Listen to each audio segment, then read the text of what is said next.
I actually, not the divorce part, but I experienced the coming out part once before when I was in my early 20s. So I started dating this, I keep saying dated. We did not date. We were messing around. But we were friends. We'd been friends before, and we were close. And Was he going to the church as well? yes, he was going to the church as well.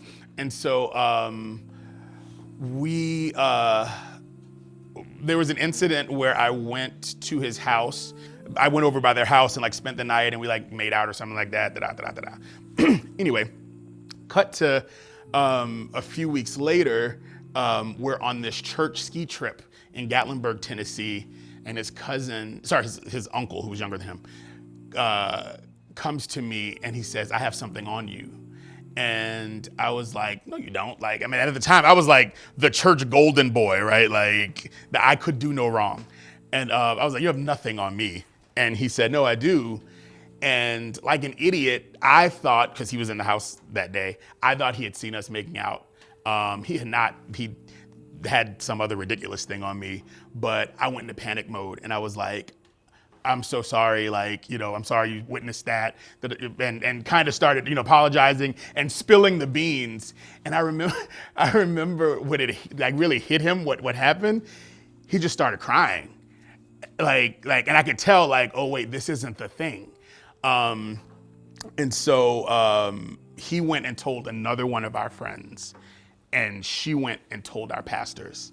And so, and I remember the point at which I realized they knew. We were at the resort, and I saw them talking to some other friends of ours in the church. And I read my pastor's wife's lips, and she said, "We're mad at him. We love him, but we're mad at him."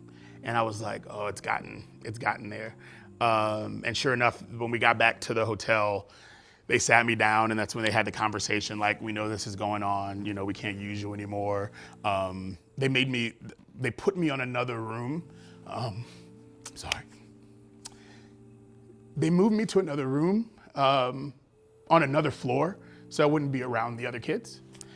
And I remember calling my mom. My mom was back in Louisiana, and I hid behind the charter bus, and I called her up because I know how quickly church news travels.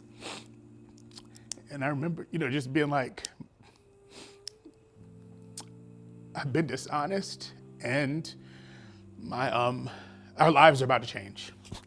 And we made it back to New Orleans, and as I mentioned, I'd been involved in ministry since I was very young. So I had never sat next to my mom since I was like in single digits.